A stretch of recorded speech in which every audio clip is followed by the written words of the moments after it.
부산진 믿음의 가족 여러분, 2021년 한 해가 이제 마무리되어 가고 있습니다. 지나온 한 해를 돌아보면서 감사로 한 해를 마무리하고 그리고 새로운 한 해를 우리가 기도로 맞이하는 이 연말 시간들이 되시기를 바랍니다. 오늘 말씀은 골로새서 4장 2절에서 9절입니다. 기도를 계속하고 기도에 감사함으로 깨어 있으라. 또한 우리를 위하여 기도하되 하나님이 전도할 문을 우리에게 열어주사 그리스도의 비밀을 말하게 하시기를 구하라. 내가 이 일 때문에 매임을 당하였노라. 그리하면 내가 마땅히 할 말로써 이 비밀을 나타내리라. 외인에 대하여는 지혜로 행하여 세월을 아끼라. 너희 말을 항상 은혜 가운데서 소금으로 맛을 냄과 같이 하라. 그리하면 각 사람에게 마땅히 대답할 것을 알리라. 두기고가 내 사정을 다 너희에게 알려주리니 그는 사랑받는 형제요 신실한 일꾼이요 주 안에서 함께 종이 된 자니라. 내가 그를 특별히 너희에게 보내는 것은 너희로 우리 사정을 알게 하고 너희 마음을 위로하게 하려 함이라. 신실하고 사랑을 받는 형제 오네시모를 함께 보내노니 그는 너희에게서 온 사람이라. 그들이 여기 일을 다 너희에게 알려주리라. 아멘. 오늘 우리가 읽은 말씀에서는 바울은 골로새 교회 성도들을 향하여 기도를 부탁하고 있습니다. 2절의 말씀입니다. 기도를 계속하고 기도에 감사함으로 깨어 있으라. 바울은 골로새 교회 성도들을 향하여 계속해서 기도할 것을 당부하고 있습니다. 바울의 이러한 기도에 대한 당부는 마치 예수님께서 겟세마네 동산에서 제자들에게 기도를 당부하셨던 것과 같습니다. 마태복음 26장 41절에 보면 예수님께서 제자들에게 말씀하십니다. 시험에 들지 않게 깨어 기도하라. 마음에는 원이로되 육신이 약하도다. 십자가를 앞두신 예수님께서는 겟세마네 동산에서 간절하게 기도하시면서 제자들에게도 기도할 것을 당부하셨습니다. 기도로 준비하신 예수님께서는 다가오는 십자가의 시험을 넉넉하게 이기셨지만 기도로 준비하지 못한 제자들은 다가오는 시험을 이기지를 못했습니다. 십자가를 앞두신 예수님께서는 제자들에게 시험에 들지 않게 깨어 기도할 것을 당부하셨습니다. 오늘 우리가 읽은 이 본문에서는 바울은 골로새 교회 성도들에게 계속해서 기도할 것을 당부하고 있는 것입니다. 여러분, 우리가 몸담고 살아가고 있는 이 세상은 시험이 없는 세상이 아닙니다. 시험은 언제나 우리 곁에 있지만 예수님께서는 제자들에게 그리고 오늘 우리들에게 시험에 들지 않도록 깨어 기도할 것을 부탁하십니다. 여러분, 기도로 늘 깨어있는 삶을 살아가시기를 바랍니다. 특별히 2절 후반부의 말씀을 보면 기도에 감사함으로 깨어 있으라고 말씀을 합니다. 감사라고 하는 것은 하나님을 향한 깊은 신뢰의 언어입니다. 오늘 말씀에서는 기도하되 감사함으로 아랠 것에 대해서 말씀을 합니다. 우리가 감사할 수 있는 이유는 하나님의 선하심을 믿기 때문입니다. 우리의 인생 가운데 가장 선하고 좋은 것을 주시는 하나님을 신뢰할 때 우리는 감사할 수가 있는 것입니다. 마태복음 7장 11절의 말씀을 보면 너희가 악한 자라도 좋은 것으로 자식에게 줄 줄 알거든 하물며 하늘에 계신 너희 아버지께서 구하는 자에게 좋은 것으로 주시지 않겠느냐고 말씀합니다. 하나님 아버지에 대한 깊은 신뢰의 고백이 감사라는 것입니다. 여러분, 어떤 일이 있더라도 마음을 굳게 함으로 감사함으로 하나님 앞에 나아가시기를 바랍니다. 하나님께서는 우리의 삶 속에 가장 선하고 아름다운 것을 반드시 허락해 주실 것입니다. 오늘도 하나님을 향한 가장 깊은 신뢰의 언어로 하나님 앞에 나아가는 저와 여러분의 삶이 되기를 바랍니다. 3절입니다. 또한 우리를 위하여 기도하되 하나님이 전도할 문을 우리에게 열어주사 그리스도의 비밀을 말하게 하시기를 구하라. 내가 이 일 때문에 매임을 당하였노라.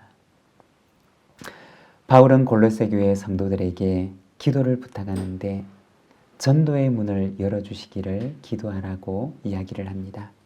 그리고 5절과 6절의 말씀을 보면 외인에 대하여는 지혜로 행하여 세월을 아끼라. 너희 말을 항상 은혜 가운데서 소금으로 맛을 냄과 같이 하라. 그리하면 각 사람에게 마땅히 대답할 것을 알리라. 여기서 외인이라고 하면 그리스도 바깥에 있는 사람을 가리킵니다. 믿음 밖에 있는 사람을 가리키는 말입니다.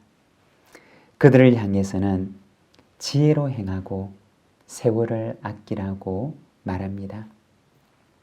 세월을 아낀다라고 하는 이 말 앞에는 우리가 성경을 보면 작은 번호가 붙어 있는데 그 번호를 따라 내려가 보면 헬라의 원어의 의미가 나옵니다. 이 말의 헬라어 원어의 의미는 기회를 사라는 뜻입니다. 그리스도 바깥에 있는 사람을 향해서는 지혜로 행하되 항상 기회를 사라는 말입니다. 기회를 기다리고 있다가 기회가 오게 된다면 마치 돈을 주고 그것을 사는 것처럼 그 기회를 놓치지 말고 사라는 것입니다. 만일에 기회가 온다면 그들에게도 복음을 전할 수 있도록 늘 할 말을 준비하고 복음을 준비하고 있으라고 하는 당부의 말인 것입니다. 그리고 6절에 보면 너희 말을 항상 은혜 가운데서 소금으로 맛을 냄과 같이 하라고 말씀을 합니다. 어떻게 준비하고 있어야 하느냐? 마치 소금으로 맛을 내는 것처럼 우리의 말 속에 언제나 은혜가 있도록 하라는 것입니다. 우리가 성경을 보게 되면 우리의 말에 대해서, 우리의 언어에 대해서 이야기하고 있는 것을 보게 됩니다. 이스라엘 백성들이 광야에서 방황할 때 어떤 사람의 말은 온 백성을 멸망으로 이끕니다. 그렇지만 또 어떤 사람의 말은 백성들의 마음을 신앙과 소망으로 이끌어갑니다. 여러분, 우리의 말은 어떠합니까? 우리의 말 속에는 은혜가 있습니까? 아니면 불평과 불신앙이 있습니까? 오늘 이 골로새서 말씀에서는 너희 말이 언제나 은혜 가운데 있도록 하라고 당부를 합니다. 여러분, 다가오는 새해에는 언제나 우리의 말 속에 은혜가 있기를 원합니다.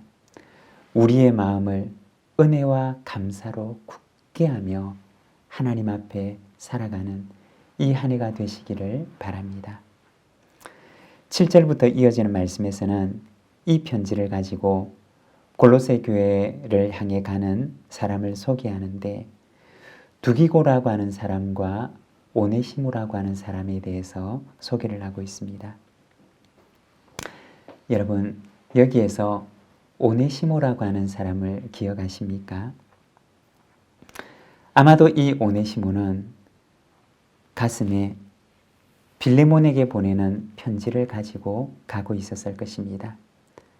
그리고 골로새 교회 성도들에게 보내는 편지를 가진 일행들과 함께 골로새 지역을 향해 가고 있었을 것입니다. 그가 골로새를 떠나올 때는 무익한 사람이었습니다. 그렇지만 이제 그가 다시 그곳으로 돌아갈 때는 그리스도 안에서 전혀 새 사람이 되어서 가고 있었던 것입니다. 옛사람의 삶을 벗어버리고 새 사람을 입은 새 사람 오네시모가 되어 그는 그들에게 가고 있는 것입니다. 바울은 편지하기를 신실하고 사랑을 받는 형제 오네시모가 여러분에게 가고 있습니다. 라고 편지합니다. 초대교회의 전성을 따르면 이 무익한 사람 오네시모는 훗날 골로새 교회의 훌륭한 지도자로 성장하게 됩니다. 그는 하나님의 나라에 그리고 빌레몬에게 그리고 골로새 교회에 유익한 사람이 되어서 돌아가고 있었던 것입니다. 골로새서는 충만의 서신이라고 알려져 있습니다. 그리스도로 충만하고 하나님의 말씀으로 충만하고 성령으로 충만한 교회가 되기를 당부하는 서신이 바로 이 서신입니다. 골로새서를 읽는 여러분, 우리도 역시 말씀으로 충만하고 그리스도로 충만하며 성령으로 충만하여 옛사람을 벗고 새사람을 입어 살아가는 우리 모든 복된 믿음의 가족들이 되시기를 바랍니다. 기도하겠습니다. 사랑의 하나님 아버지 은혜를 감사합니다. 오늘 우리가 골로새서를 통하여서 참으로 옛사람을 벗어버리고 새사람을 입어 살아가라고 하는 이 골로새서의 당부를 우리가 바라봅니다. 사랑하는 하나님 아버지, 이 골로새서를 가지고 그리고 빌레몬서를 가지고 골로새 교회를 향하고 있는 오네시모의 마음을 우리가 바라봅니다. 옛사람을 벗어버리고 새사람이 되어 그의 삶의 현장으로 돌아가는 오네시모를 바라봅니다. 주님, 지나온 한 해를 돌려보내고 새로운 한 해를 맞이하면서 주님, 우리도 옛사람을 벗어버리고 이제 새사람을 덧입기를 소망하오니 우리의 마음 가운데도 새 마음을 허락하여 주옵시고 하나님 안에 새사람이 되어 새로운 삶으로 하나님 앞에 나아가는 저희들의 삶이 되도록 주님 인도하여 주시옵소서. 우리 구주 예수 그리스도의 이름으로 기도드립니다. 아멘.